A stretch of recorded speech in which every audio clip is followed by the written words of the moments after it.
નમસ્કાર મિત્રો, આજે સીધું ને સટના આ એપિસોડમાં આપણી સાથે દિલીપભાઈ પટેલ જોડાયા છે. દિલીપભાઈ વરિષ્ઠ તંત્રી રહ્યા છે, વરિષ્ઠ પત્રકાર છે, બેબાક વાત કરે છે, તથ્યોને આધારે વાત કરે છે, લખે છે, જરાય ગભરાતા નથી અને સાચી વાત કહેવામાં ગભરાવાનું શાને. આજે વાત વડાપ્રધાન નરેન્દ્ર મોદીની ગુજરાત મુલાકાતની છે. હમણાં ચૂંટણીઓ આવે છે એટલે વધારે ફેરા મારશે. હજુ હમણાં જ ફેરા મારીને ગયા હતા પાછા. અને જ્યારે જ્યારે ગુજરાતમાં આવે છે ત્યારે એ આમ તો પ્રચાર માટે જ આવે છે. સરકારી નાણાંથી કેટલો પ્રચાર થઈ શકે અને એસટી નિગમની હજારો બસીસ એ મૂકવામાં આવે કલેક્ટરોના આદેશ મુજબ, જેના પરિપત્રો પણ અમારી પાસે છે. એ છતાં નરેન્દ્ર મોદીની પોપ્યુલારિટી વિશ્વમાં સૌથી લોકપ્રિય એવા નેતા તરીકે એમને ગણવામાં આવે છે. પરંતુ એ પણ એક હંબગ વાત છે, એ આપણા દર્શકો તો જાણે છે. કારણ આજે અમેરિકાની કંપની એમને વિશ્વના સૌથી લોકપ્રિય શાસક ગણાવે છે. એ ભારતના 500 થી 5000 લોકોને પૂછીને જ એમનો પોપ્યુલારિટીનો રેશિયો નક્કી કરે છે ને એ રીતે આ હંબગ વાત છે.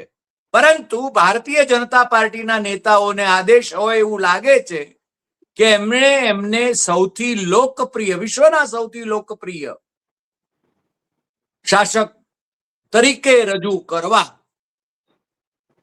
દિલીપભાઈ, મને આશ્ચર્ય એ વાતનું થાય છે કે મારા ઉત્તર ગુજરાતમાં મોદી આવે છે. આમ તો વારંવાર બનાસ ડેરીના નાણે, સરકારી નાણે એ કોંગ્રેસને ભાંડવા માટેના ખેલ કરે છે. આ વખતે પણ એમણે જે ભાષણ કર્યું એમાં એ તો કોંગ્રેસને ભાંડવાનું તો આવે જ આવે, પરંતુ હવે લોકો જે ઓડિયન્સ, જે બસોમાં લાવવામાં આવે છે ઓડિયન્સ, એ પણ રિએક્ટ નથી કરતું. એવું તમે એના બધા ચહેરા જો વાંચો તો તમને ખ્યાલ આવી જાય. અને નરેન્દ્ર મોદી ના લાડકા એવા મધુ કિશ્વરે, જેમને મોદી નામા લખ્યું હતું, જેમને મહાત્મા ગાંધી તરીકે વર્ણવ્યા હતા, મહર્ષિ બનાવ્યા હતા, એવા મોદીને વિશે હવે મોદીના મહિલાઓ સાથેના સંબંધોની વાત પણ એને હવે જાહેર કરી છે. ત્યારે મોદીના નિષ્ઠાવંત એવા વિધાનસભાના અધ્યક્ષ અને બનાસ ડેરીના કાયમી અધ્યક્ષ એવા શંકર ચૌધરીએ જે કહ્યું એ તો મને લાગે છે કે મને પોતાને પણ જરા મૂંઝવણ થાય એવું હતું. ભાટાઈ કરવાની તો રીત હોઈ શકે, પણ આટલી હદે જઈને ભાટાઈ કરવી એ મને લાગે છે આંજણાના લોહીમાં ન હોય. હું આંજણો છું એનો મને ગર્વ છે. પણ શંકર ચૌધરીએ કહ્યું કે સાહેબની ઉપર, સાહેબ બધાના દિલમાં વસે છે અને સાહેબની ઉપર કોઈ કાંકરી મારે તો આપણને બધાને વાગે છે. અને તમે જો સાહેબને પ્રેમ કરતા હો તો બધા ઉભા થાઓ અને તમે છે ને તાળીઓ પાડો.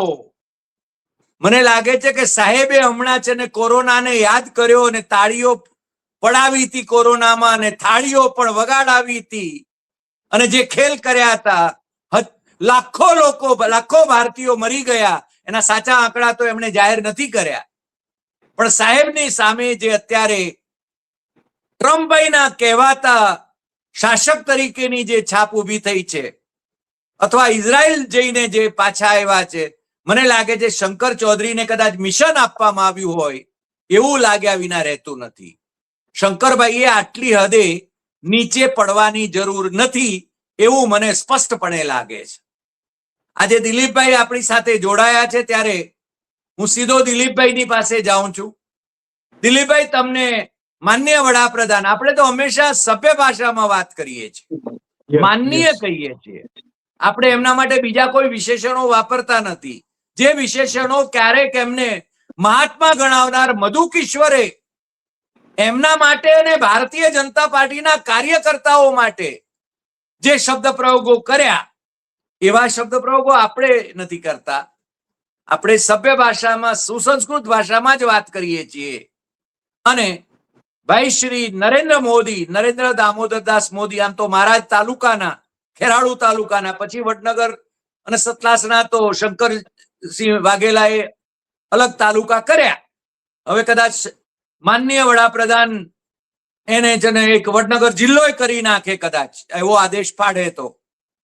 પણ એમના જે ગુજરાતના આજના કાર્યક્રમો હતા એ મને લાગે છે સ્થાનિક સ્વરાજની ચૂંટણીઓના પ્રચાર માટે આવ્યા હોય એવું મને વધારે લાગ્યું. પરંતુ દિલીપભાઈ, તમે તો એમના ભાષણો સાંભળ્યા, એમના વિશે બધું જ તમે અભ્યાસ કરતા રહ્યા છો, એટલે હવે આપ જરા વિગતે આપણા દર્શકોને જણાવો કે તમને શું લાગ્યું. દિલીપભાઈ. પહેલી વાત કે વડાપ્રધાન આપણા ગુજરાતમાં આવે છે ત્યારે આપણે સ્વાભાવિક છે આપણે ગૌરવ થાય, કારણ કે ગુજરાતના વતની છે. ભલે આપણા સંસદ સભ્ય નથી, બનારસના સંસદ સભ્ય છે, પણ છતાં પણ આપણા ગુજરાતના છે અને એનું ગૌરવ છે દરેકને. મને પણ ગૌરવ છે કે એક વડાપ્રધાન છે, પદ માટે ગૌરવ છે.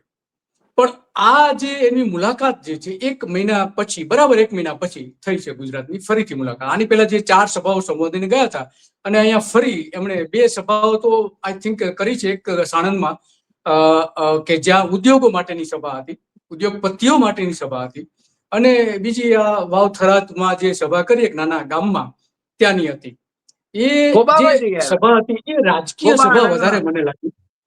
હા, એ રાજકીય સભા મને વધારે લાગી, કારણ કે એમણે જે વાતો કરી એમાં જે છેલ્લે જે એમણે વાત કરી એના ભાષણમાં, નરેન્દ્ર મોદી સાહેબના ભાષણમાં, માનનીય વડાપ્રધાન જે એમને ભાષણ આપ્યું એમાં જે એને વાત કરી કે જ્યાં એની સરકાર ભીંસમાં છે, પોતે વ્યક્તિગત ભીંસમાં છે, એવી બાબતોનો, તમામ બાબતોનો જે દોષનો ટોપલો છે એ કોંગ્રેસ ઉપર ઢોળવાનો એને પ્રયત્ન કર્યો એવું દેખાય છે. ઘણા બધા મુદ્દાઓ છે, દરેક મુદ્દા તો ચર્ચા કરવા મુશ્કેલ છે, પણ એમનું સાર એ નીકળે છે. બીજું, તમે જે વાત કરી કે લોકપ્રિય, વિશ્વના સૌથી લોકપ્રિય નેતા હોવાનો ભાજપના દરેક કાર્યકર અત્યારે ઢંઢેરો પીટી રહ્યા છે સોશિયલ મીડિયાથી લઈને દરેક જગ્યાએ. મેં એક સર્ચ કર્યું ગૂગલમાં કે નરેન્દ્ર મોદી કેટલા લોકપ્રિય છે, એનો જે સર્વે હમણાં બહાર આવ્યો તો એમાં અલગ અલગ 4 ભાષાઓનો મેં ગૂગલ ઉપર સર્ચ કર્યું તો એમાં 16 લાખ જેટલા એમના પોસ્ટ છે, વેબસાઇટ છે, યુટ્યુબ ચેનલ છે અને ટીવી મીડિયા. 16 લાખ, વિચાર કરો કે આટલા મોટા પ્રમાણમાં એનો પ્રચાર થઈ રહ્યો છે. ભાજપના કાર્યકરો કરે છે તો અલગ વાત છે.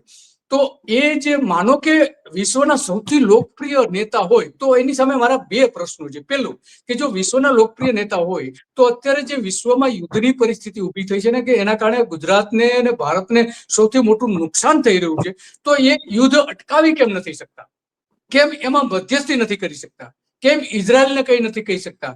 અમેરિકાનું તો નામ લઈ શકે એમ નથી, કારણ કે અમેરિકામાં હવે એને જવાનું જ માંડી વાળ્યું છે. કેમ બીજા દેશોને એ સમજાવી શકતા નથી? વિશ્વના મહાન નેતા હોય તો. પહેલો પ્રશ્ન. બીજું કે જો એ લોકપ્રિય આટલા બધા હતા તો 2000 એસટી બસો શા માટે મૂકવા માટેના કલેક્ટરે આદેશ આપવા પડે છે? પહેલી વાત. અને એમાંથી મોટા ભાગની બસો તો ખાલી હતી, એટલે કે લોકોને કોઈ રસ નથી. એક ગામમાં 2 બસ મફતમાં સાવ મૂકવામાં આવી હતી, એની ચૂકવણું તો આપણે જ આપણા ટેક્સના પૈસાથી જ ગુજરાત સરકાર કરવાની છે. તો એમાં બેસના નતા. ઘણા બધા વિડીયો એના પણ બહાર આવ્યા છે કે બસમાં ખાલી હોય, 2-4 લોકો બેઠા હોય ને 2 કંડક્ટર ને ડ્રાઈવર હોય. તો કેમ લોકો નથી જતા? ત્યાં તમે ફ્રીમાં લઈ જાઓ છો, છતાં પણ ત્યાં નાસ્તો આપો છો, મફત દૂધનું અને દૂધની પીવાની બધી ફેસિલિટી તમે આપવાના છો ત્યાં, કારણ કે ડેરી દ્વારા સ્પોન્સર કાર્યક્રમ છે. બધું ખર્ચ મને લાગે છે કે ડેરી ઉપર જ નાખવામાં આવશે. એને શંકર ચૌધરીએ જાહેરાત કરવી જોઈએ, જે રીતે એને મસ્કા માર્યા છે નરેન્દ્ર મોદીને, જાતના ભાતના, કે તમે નરેન્દ્ર મોદીને કાંકરી લાગે તો આપને કાંકરી લાગે છે. એવું નથી. જો એ કાંકરી લાગતી હોત તો ત્યાં લોકોને લાવવા માટે તમારે બસ મૂકવાની જરૂર ના પડે. લોકો સ્કૂટર લઈને ચાલતા જે રીતે વાજપેયીની સભામાં જતા હતા એવી જ રીતે મોદીની સભા સાંભળવા જાય. પણ તો એવું નથી. આ એક ચૂંટણી સભા હતી અને એમાં એમણે જે મુદ્દાઓ રજૂ કર્યા એ જે સભા હતી એની બરાબર બાજુમાં ડીસા અને બટાકાનો જે ભંડાર કહેવાય છે આખા ભારતનો, સૌથી જે વિસ્તારની દ્રષ્ટિએ જોઈએ તો બટાકાના ઉત્પાદનનો સૌથી મોટો ભંડાર છે. બટાકા ઉપર માત્ર એક જ વાક્ય બોલ્યા છે નરેન્દ્ર મોદી, પણ ત્યાં એટલી મોટી સમસ્યા છે કે જો સરકાર એમાં કોઈ પગલા નહીં ભરે તો મોટા પ્રમાણમાં લોકો, ખેડૂતો દેવાદાર થશે અને આત્મહત્યા કરવી પડે એવી પરિસ્થિતિ અત્યારે છે. કેમ કેમ કે અત્યારે 1 રૂપિયા કિલો બટાકા લેવા માટે વેપારીઓ તૈયાર નથી, ખેડૂતો આપવા તૈયાર છે. એના ખેતરો પરથી તમે 1 રૂપિયામાં લઈ જાઓ તો એ લેવા તૈયાર નથી. એ બધી એટલી ગંભીર પરિસ્થિતિ છે ત્યાંના ખેડૂતોની કે એનો જો તાત્કાલિક ધોરણે રાહત પેકેજ આપવામાં નહીં આવે તો બરબાદી સિવાય કશું નથી. પણ નરેન્દ્ર મોદી એક શબ્દ એના વિશે બોલ્યા નથી. આ સૌથી મોટી ત્યાં ખામી દેખાય. બીજો મુદ્દો કે એમણે એવું કહ્યું કે ખાવડાથી જે 3.5 ગીગાબાઇટની ગીગા મેગા વોટની જે ત્યાં ઉત્પાદન થવાનું છે અદાણીનું, અને પછી રિલાયન્સનું પણ થવાનું છે. તો અદાણીની જે એમણે વાત કરી તો એ બધી લાઈનો અદાણીની અહીંથી જ પસાર થઈ રહી છે. એમ કે છે કે ખેડૂતોને બધાને વીજળી મળશે. નહીં, આ બધી જે વીજળી છે રાજસ્થાન જવાની છે, મધ્યપ્રદેશ જવાની છે, મહારાષ્ટ્ર જવાની છે, પંજાબ જવાની છે અને કાશ્મીરમાં જવાની છે. ગુજરાત માટેની આ વીજળી નથી. એમાંથી અબજો રૂપિયાની કમાણી અદાણી કરવાના છે અને રિલાયન્સ પણ કરવાના છે. તો આ જે વાત કરે કે 3.5 કરોડ રૂપિયાના 3 પ્રોજેક્ટ જે ખુલ્લા મૂક્યા, કોના છે? અદાણીના. અને એ બધી વીજળી અહીંથી પસાર થવાની છે. અને એમાં સૌથી મોટો ભોગ કોઈ બની રહ્યું હોય તો એ ખેડૂતો છે. પણ એના વિશે એક શબ્દ બોલવાનું તૈયાર નથી. બોલવા તૈયાર તો નહીં. જે ખેડૂતો ત્યાંના પ્રશ્નો હતા, 8 થી 10 પ્રશ્નો હતા ઉત્તર ગુજરાતના, એ રજૂઆત કરવા જવા માંગતા હતા.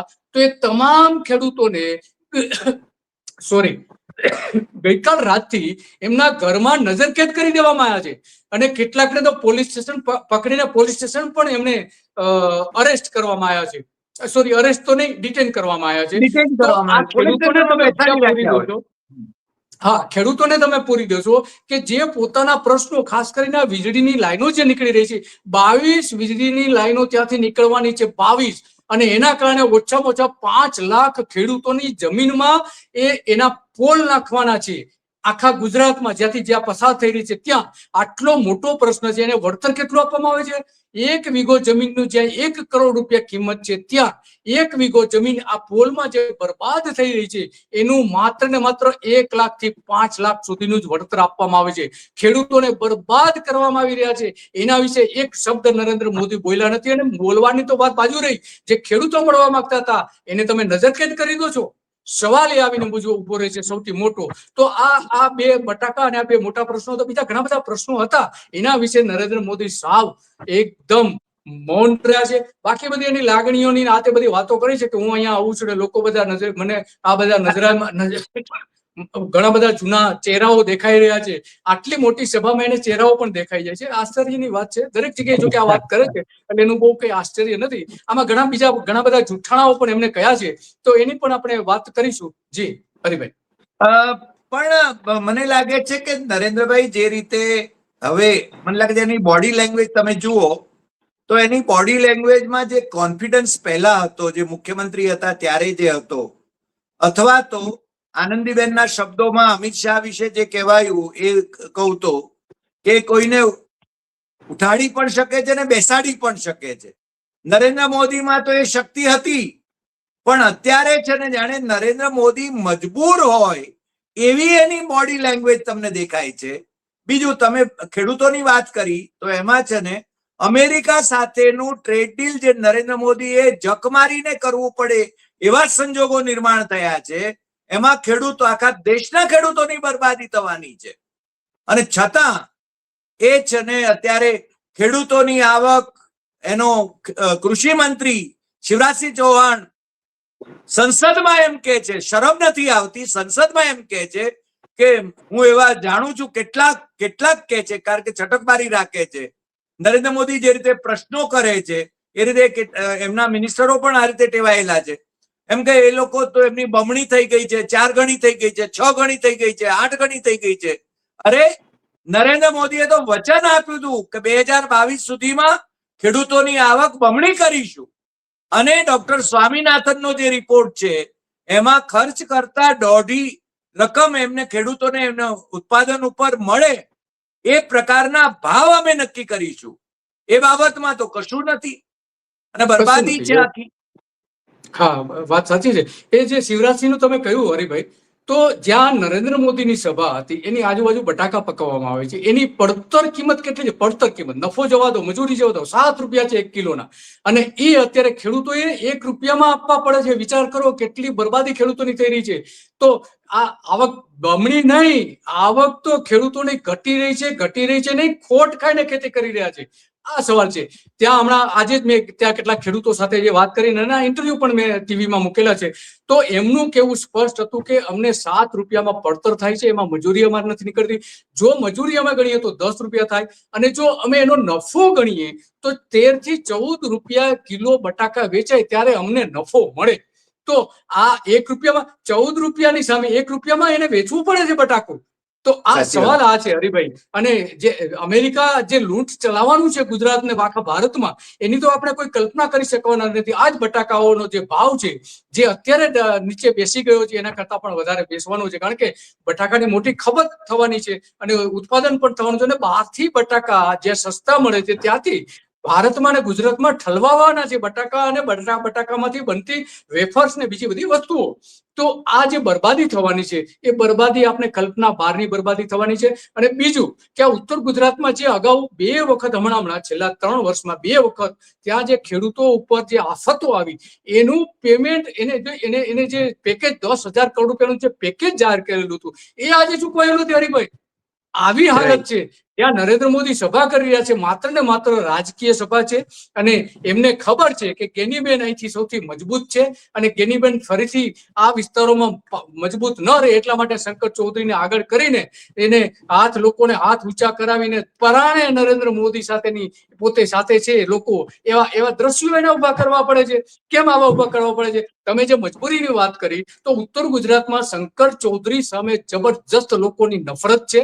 લોકો એને તુતકારે છે, અનેક જગ્યાએ આપણે જોઈએ છીએ. પણ આ નરેન્દ્ર મોદીની કઈક એવી મજબૂરી છે કે શંકર ચૌધરીને એને છાવરવા પડે છે. જી સાચી વાત. તમને બીજું કહું કે ધારો કે બનાસ ડેરી હોય કે પછી દૂધસાગર ડેરી હોય કે સાબર ડેરી હોય, આના જે દૂધ ઉત્પાદકો છે, એ દૂધ ઉત્પાદકો એ આવા તાઇફાઓમાં જે ખર્ચ કરે છે, એ જો ન કરે તો દૂધના ભાવો એમને અથવા નફો જે કહેવાય એ ખેડૂતોને કેટલા વધારે પ્રમાણમાં મળે, એનો વિચાર પણ ત્યાંના દૂધ ઉત્પાદકોએ, પશુપાલકોએ કરવાની જરૂર છે. તમને ખ્યાલ હશે કે જ્યારે છે ને મહેસાણામાં નરેન્દ્ર મોદી આવ્યા ત્યારે દૂધસાગર ડેરીના ચેરમેન અશોક ચૌધરીએ એમના માટે બોર્ડ મુકાવ્યા હતા, ભાગ્ય વિધાતા. હકીકતમાં અશોકને છે ને શરમ આવવી જોઈએ. મેં એ વખતે કહ્યું હતું કે દૂધસાગર ડેરીમાં જો કોઈ ભાગ્ય વિધાતા હોય તો એ માનસીભાઈ પૃથ્વીરાજ પટેલ હોય, બીજો કોઈ ન હોઈ શકે. નરેન્દ્ર મોદી ન હોઈ શકે એનો ભાગ્ય વિધાતા. એ જ રીતે ત્યાં પણ છે ને ગલબા કાકા હોઈ શકે બનાસ ડેરીમાં એનો ભાગ્ય વિધાતા. એ ભલે એમણે શરૂઆત જ્યારે કરી ત્યારે છે ને જે રીતે એમણે દૂધ ઉત્પાદકોને, પશુપાલકોને પગભર કરવાની વાત કરી, અત્યારે તો બધા છે ને તૈયાર ભાણે બેઠા છે. આ ભાગ્ય વિધાતા તો આ તૈયાર ભાણે, સરકારમાં તૈયાર ભાણે બેઠા છે. કારણ કે તો કરોડોની પેલી બજેટ જાહેર કરે છે, અમે આટલું આપ્યું, અમે આટલું આપ્યું. પણ તમને ખ્યાલ છે કે આપણને આઝાદી મળી ત્યારે આપણું પહેલું બજેટ તો થોડા 1000 કરોડનું જ હતું. મુશ્કેલી આ હતી. પણ એમને ભાગ્ય વિધાતા ગણવામાં આવે છે. મને લાગે છે કે આજના ભાગ્ય વિધાતા કેવા છે? એક જ ઉદાહરણ આપું હરિભાઈ તમને, કે આજના ભાગ્ય વિધાતા કેવા છે. ત્યાં જે નરેન્દ્ર મોદીની સભા હતી એની બરાબર બાજુમાં એક યુવાન છે, એકદમ યુવાન, રમેશ રાજપૂત કરીને. એમણે ત્યાં આજે એનો 37મો દિવસ છે, એ ઉપવાસ પર છે. એને 37મો દિવસ કેમ ઉપવાસ પર છે? તો ત્યાંની જે આ ડેરી જે છે એનો ભાવ બરાબર મળતો નથી. ભાવ જે આપવામાં આવે છે એમાં મોટા પ્રમાણમાં કરોડો રૂપિયાની ગોલમાલ કરવામાં આવે છે. આવા અનેક આરોપો માટે એને આરોપો મૂકેલા છે અને પુરાવા સાથે એને બધા જાહેર કરેલા છે. એ આ ભાગ્ય વિધાતાઓ જે બની બેઠેલા ભાગ્ય વિધાતાઓ જે છે એની મળવા જવાની તસ્તી બતાવતા નથી. દૂધ ઉત્પાદક હતા, એક ગામની જે ડેરી હતી એના ડેરીમાં એ હોદ્દેદાર પણ રહી ચુક્યા છે.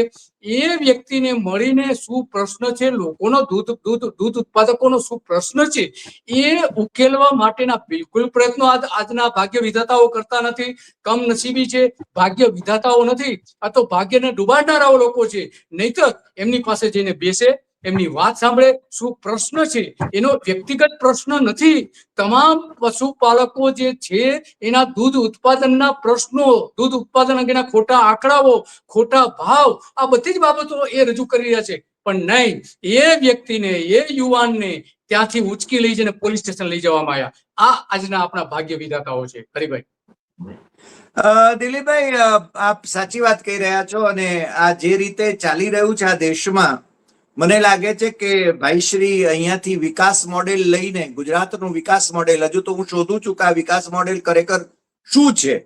કારણ કે ગુજરાતનું વિકાસ મોડેલ તમને જો સમજાતું હોય તો મને જરા સમજાવો, કારણ કે દેશ આખાને મેસ્મરાઇઝ કર્યો એમણે.